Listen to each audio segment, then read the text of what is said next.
Hi my dear friends, welcome to job updates in Telugu YouTube channel. ఎన్ఐఆర్టీలో ఖాళీగా ఉన్నటువంటి assistant UDC మరియు LDC ఉద్యోగాలను భర్తీ చేయడానికి అఫీషియల్గా నోటిఫికేషన్ అనేది రిలీజ్ చేయడం జరిగింది. ఈ ఎన్ఐఆర్టీ అనే సంస్థ సెంట్రల్ గవర్నమెంట్ కింద పనిచేసేటువంటి సంస్థ. సో ఆంధ్రప్రదేశ్ అండ్ తెలంగాణ రాష్ట్రాలకు సంబంధించినటువంటి both male and female candidates ఈ జాబ్స్కి అప్లై చేసుకోవచ్చు. అసిస్టెంట్ అనే పోస్ట్కి డిగ్రీ, యూడీసీకి డిగ్రీ, అలాగే లోయర్ డివిజన్ క్లర్క్ ఎల్డీసీ అనే పోస్ట్కి ఇంటర్మీడియట్ క్వాలిఫికేషన్ ఉన్నటువంటి అభ్యర్థులు ఈ నోటిఫికేషన్కి అప్లై చేసుకోవచ్చు. మరి ఈ నోటిఫికేషన్ కావాల్సినటువంటి ఇతరత్ర క్వాలిఫికేషన్స్ ఏంటి, ఏజ్ ఎంత ఉండాలి, సెలక్షన్ ప్రొసీజర్ ఏముంటుంది, అన్ని వివరాలు ఈ వీడియోలో నేను మీకు తెలియజేస్తాను. ఇంతవరకు ఎవరైతే మన ఛానల్కు సబ్స్క్రైబ్ చేసుకోలేదో ఇలాంటి డైలీ జాబ్ అప్డేట్స్ మిస్ అవ్వకుండా పొందడానికి ఛానల్కి అయితే సబ్స్క్రైబ్ చేసుకోండి. మై డియర్ ఫ్రెండ్స్, మనలో ప్రతి ఒక్కరికి different type of qualifications, different type of skills అనేవి ఉంటాయి. అయితే మన స్కిల్కి మరియు క్వాలిఫికేషన్కి తగ్గట్టుగా జాబ్స్ అనేవి దొరక్క మనం చాలా ఇబ్బంది పడుతుంటాం.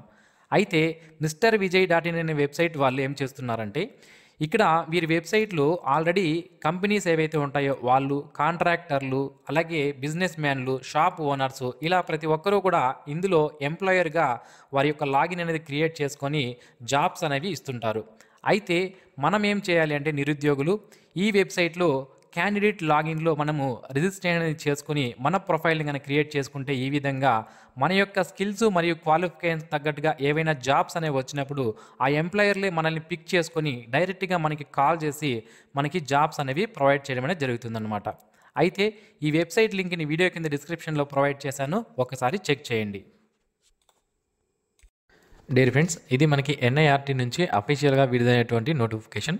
సో ఇందులో మొదటగా అసిస్టెంట్ అనే పోస్టుకు సంబంధించి టోటల్ 5 వేకెన్సీస్ ఉన్నాయి. ఇందులో 4 అన్రిజర్వ్డ్ వేకెన్సీస్ ఉండగా ఒక ఓబీసీ వేకెన్సీ అనేది ఇవ్వడం జరిగింది. సో అన్రిజర్వ్డ్లో ఉన్నటువంటి ఈ పోస్టులకి ఇతర కేటగిరీకి సంబంధించిన వాళ్ళు కూడా అప్లై చేసుకోవచ్చు. అయితే ఇందులో మనకి minimum 3 years bachelors degree complete చేసినటువంటి అభ్యర్థులు అప్లై చేసుకునే అవకాశం ఉంటుంది అని ఇవ్వడం జరిగింది. ఏ డిసిప్లిన్లో అయినా పర్లేదు, మనకి డిగ్రీ ఉంటే సరిపోతుంది, అప్లై చేసుకోవచ్చు.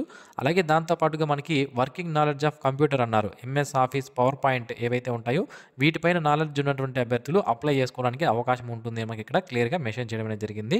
సో నెక్స్ట్ వేకెన్సీ వచ్చి మనకి అప్పర్ డివిజన్ క్లర్క్ యూడీసీ, ఈ పోస్టు ఒక వేకెన్సీ ఇవ్వడం జరిగింది. ఇది అన్రిజర్వ్డ్ వేకెన్సీ కాబట్టి ఏ కాస్ట్ వారైనా సరే దీనికి అప్లై చేసుకోవచ్చు. దీనికి డిగ్రీ పాస్ అయినటువంటి అభ్యర్థులు అప్లై చేసుకునే అవకాశం అయితే ఉంటుంది. అలాగే టైపింగ్ స్పీడ్ అనేది మనకి 35 words per minute టైపింగ్ అనేది అడగడం జరిగిందండి. ఇక్కడ టైపింగ్ అంటేనే చాలామంది వెనకడుగు వేస్తుంటారు అప్లై చేయడానికి. మీరు గుర్తుంచుకోవాల్సినటువంటి ఒక విషయం ఏంటి అంటే, సో మనకి టైపింగ్ సర్టిఫికేట్ మనం ఇప్పుడు ప్రొడ్యూస్ చేయాల్సిన అవసరం అనేది లేదు. మనం ఎగ్జామినేషన్లో క్వాలిఫై అయిన తర్వాత మనకి టైపింగ్ టెస్ట్ అనేది కండక్ట్ చేస్తారు. అప్పుడు మనము ఆ టైపింగ్ పర్ఫార్మెన్స్ అనేది కంప్యూటర్లో చేస్తే సరిపోతుంది, సర్టిఫికేట్ ఏమీ అడగరు. అది మీరు గమనించాలన్నమాట. ఇక్కడ చాలామంది అభ్యర్థులు టైపింగ్ సర్టిఫికేట్ అడుగుతారేమో అని అనుకుంటారు, బట్ అదేమీ అడగరు. మనము ఆన్లైన్లో అప్లై చేసుకోవచ్చు. చేసుకున్న తర్వాత ఎగ్జామినేషన్ అటెండ్ అవ్వచ్చు. ఎగ్జామినేషన్ అటెండ్ అయిన తర్వాత అందులో ఎవరైతే క్వాలిఫై అవుతారో వాళ్ళకి టైపింగ్ టెస్ట్ అనేది కండక్ట్ చేయడం అనేది జరుగుతుందన్నమాట. సో కాబట్టి ఇప్పుడు ఎవరికైనా టైపింగ్ రాకపోతే అప్లై చేయకుండా ఉండద్దండి. మీరు ఇప్పుడు అప్లై చేసుకోండి. మనకి అప్లై చేయడానికి 1 month టైం ఉంటుంది. దాని తర్వాత హాల్ టికెట్స్ రావాలి, దాని తర్వాత ఎగ్జామ్ కండక్ట్ చేయాలి, దాని తర్వాత టైపింగ్ టెస్ట్ ఉంటుంది. కాబట్టి ఇదంతా ప్రాసెస్ ఒక 3 to 4 months పడుతుంది ఈజీగా. సో ఆలోపు మనం ఈజీగా టైపింగ్ అనేది నేర్చుకోవచ్చు అనమాట, ఒకవేళ నేర్చుకోవాలి అనుకుంటే. ఓకే, సో ఈ విధంగా మనం దీనికి అప్లై చేసుకోవచ్చు. ఇక ఇంగ్లీష్ టైపింగ్ అయితే 35 words per minute, Hindi typing అయితే 30 words per minute సరిపోతుంది. ఏజ్ లిమిట్ అనేది మనకి 27 yearsగా ఇవ్వడం జరిగింది. 18 to 27 years మధ్యలో ఉన్న వాళ్ళు అప్లై చేసుకోవచ్చు. అసిస్టెంట్ అనే పోస్ట్కి 30 సంవత్సరాల వరకు ఉన్నటువంటి అభ్యర్థులు అప్లై చేసుకునే అవకాశం అయితే ఉంటుంది. ఏజ్ రిలాక్సేషన్ అనేది సెంట్రల్ గవర్నమెంట్ రూల్స్ ప్రకారం మనకి ఎస్సీ ఎస్టీ వాళ్ళకి 5 సంవత్సరాలు, ఓబీసీ వాళ్ళకి 3 సంవత్సరాల ఏజ్ రిలాక్సేషన్ ఉంటుంది, పోస్టులు రిజర్వేషన్ చేయబడి ఉంటే. ఇక లోయర్ డివిజన్ క్లర్క్ అనే పోస్టుకు సంబంధించి మనకి ఇంటర్మీడియట్ క్వాలిఫికేషన్ ఉన్నటువంటి అభ్యర్థులు దీనికి అప్లై చేసుకోవచ్చు. దీనికి కూడా టైపింగ్ అనేది అడగడం జరిగింది. మీకు ఇప్పుడు టైపింగ్ అవసరం లేదు, నేను అక్కడ యూడీసీ పోస్ట్ దగ్గర మీకు క్లియర్గా చెప్పాను. టైపింగ్ అవసరం లేదు, టైపింగ్ సర్టిఫికేట్ అవసరం లేదు. కాకపోతే మనము స్కిల్ టెస్ట్ ఏదైతే టైపింగ్ టెస్ట్ కండక్ట్ చేస్తారో అప్పుడు మనం పర్ఫార్మెన్స్ అనేది ఇస్తే సరిపోతుంది అనమాట. ఇక ఈ పోస్టులు మొత్తం 10 ఉన్నాయి. లోయర్ డివిజన్ క్లర్క్ అనే పోస్టులు అన్రిజర్వ్డ్ 6, ఓబీసీ 2, ఎస్సీ కేటగిరీకి 1, ఎకనామికల్ వీకర్ సెక్షన్ వాళ్ళకి 1 వేకెన్సీ అనేది ఇవ్వడం జరిగింది. ఈ పోస్టులకు సంబంధించి మనకి minimum 18 years and maximum 27 years వరకు ఉన్నటువంటి అభ్యర్థులు అప్లై చేసుకోవచ్చు. ఇక మనకి శాలరీస్ చూసుకున్నట్లయితే ఇక్కడ బేసిక్ పే అనేది లోయర్ డివిజన్ క్లర్క్కు సంబంధించి 19,900గా ఇవ్వడం జరిగింది. ఇది జస్ట్ బేసిక్ పే మాత్రమే. దీనికి కొన్ని అలవెన్సెస్ అనేవి ఉంటాయి. Dearness allowance, house rent allowance, transport allowance, ఇలాంటి కొన్ని అలవెన్సెస్ అన్ని కూడా యాడ్ అయితే మనకి నియర్లీ 40,000 వరకు శాలరీ అనేది లోయర్ డివిజన్ క్లర్క్ పోస్ట్కి వచ్చే అవకాశం అయితే ఉంటుంది. అప్పర్ డివిజన్ క్లర్క్కి 25,500 బేసిక్ పే ఉంది కాబట్టి వీళ్ళకి వీళ్ళకి 50,000 వరకు శాలరీ రావచ్చు. ఇక అసిస్టెంట్ అనే పోస్ట్‌కి 35,400 బేసిక్ పే ఉంది కాబట్టి వీళ్ళకి 65,000కు పైగా శాలరీ అనేది వచ్చే అవకాశం అయితే ఉంటుంది.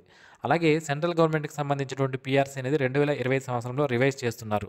అది గాని వస్తే శాలరీస్ అనేవి డబుల్ అయ్యే అవకాశం అయితే ఉంటుందన్నమాట. ఇక ఈ జాబ్స్‌కి సంబంధించి మనకి అప్లికేషన్ ఫీజు అనేది చాలా ఎక్కువ పెట్టారు. అది మీరు ఇక్కడ చూడవచ్చు.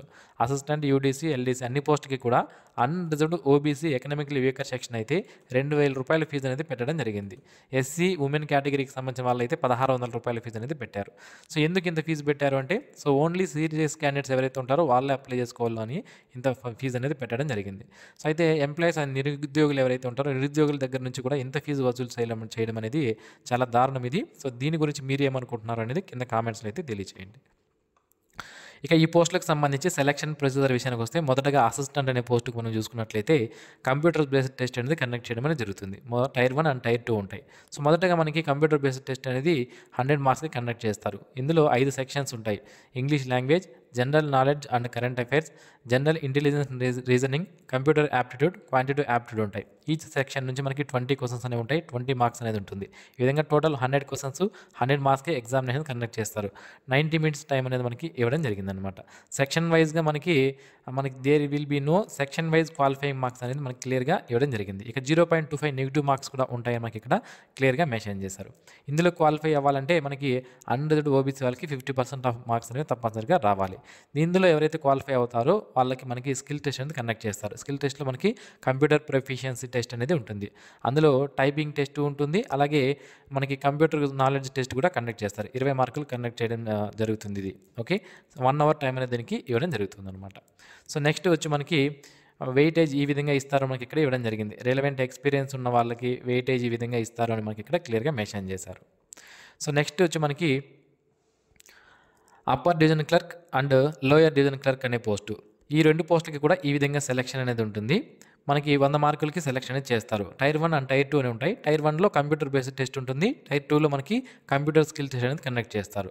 సో టైర్ 1లో మనకి ఈ 2 పోస్టులకి కూడా యూడీసీ అండ్ ఎల్డీసీ 2 పోస్టులకి కూడా మొత్తం మనకి ఈ విధంగా ఎగ్జామినేషన్ అనేది ఉంటుంది. 5 సెక్షన్లు ఉంటాయి. English language, general knowledge including current affairs, general intelligence and reasoning, computer aptitude, quantitative aptitude ఈ 5 సబ్జెక్ట్స్ అనేవి ఉంటాయి. ఈచ్ సబ్జెక్ట్ నుంచి మనకి 20 క్వశ్చన్స్ వస్తాయి. 20 మార్కులకి ఎగ్జామినేషన్. టోటల్గా మనకి 100 క్వశ్చన్స్ 100 మార్కులకి ఎగ్జామినేషన్ కండక్ట్ చేస్తారు. అండ్ మనకి 90 మినిట్స్ టైం అనేది ఇవ్వడం జరుగుతుంది. 0.25 నెగిటివ్ మార్క్స్ అనేవి ఉంటాయి. ఇందులో ఎవరైతే క్వాలిఫై అవుతారో వాళ్ళకి స్కిల్ టెస్ట్ అనేది కండక్ట్ చేస్తారు. ఈ స్కిల్ టెస్ట్ ఏంటి మనకి computer skill test, computer typing test అనేది ఉంటుంది. సో రైటర్లో కాదు మనం టైపింగ్ చేయాల్సింది, కంప్యూటర్లో టైపింగ్ చేయాలన్నమాట. మనకి ఇంగ్లీష్ టైపింగ్ వస్తే 35 వర్డ్స్ పర్ మినిట్, ఒకవేళ మీకు హిందీ టైపింగ్ అయితే 30 వర్డ్స్ పర్ మినిట్ టైపింగ్ అనేది మీరు రాయాల్సి ఉంటుంది. మనకి ఇక్కడ క్లియర్గా మెన్షన్ చేశారు. సో ఈ విధంగా మనకి సెలక్షన్ ప్రొసీజర్ అనేది ఉంటుంది. ఇక్కడ మనకి డీటెయిల్డ్ సిలబస్ అనేది ఇచ్చారండి. ఇంగ్లీష్ లాంగ్వేజ్ ఏం syllabus, general knowledge and current affairs ఏం సిలబస్ ఉంటుంది, ఇంటెలిజెంట్ రీజనింగ్ ఏంటి, యాప్టిట్యూడ్ ఏంటి అనేది మనకి ఇక్కడ క్లియర్గా సిలబస్ అనేది ఇవ్వడం జరిగింది. ఓకే, సో మనకి ఎగ్జామ్ సెంటర్స్ అన్నీ కూడా తర్వాత మేము అఫీషియల్ వెబ్సైట్లో పెడతాము, ఎక్కడెక్కడ ఉంటాయనేది మనకి ఇక్కడ పెడతామని తర్వాత తెలియజేశారు.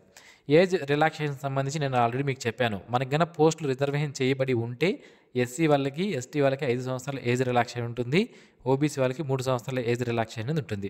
కాకపోతే మనకి పోస్టులు అనేవి రిజర్వేషన్ అనేది చేయబడి ఉండాలన్నమాట. అప్పుడు మాత్రమే మనకి ఈ ఏజ్ రిలాక్సేషన్ అనేది వర్తిస్తుంది.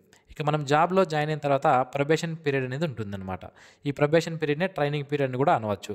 2 సంవత్సరాల పాటు ట్రైనింగ్ పీరియడ్ లేదా ప్రొబేషన్ పీరియడ్ అనేది ఉంటుంది.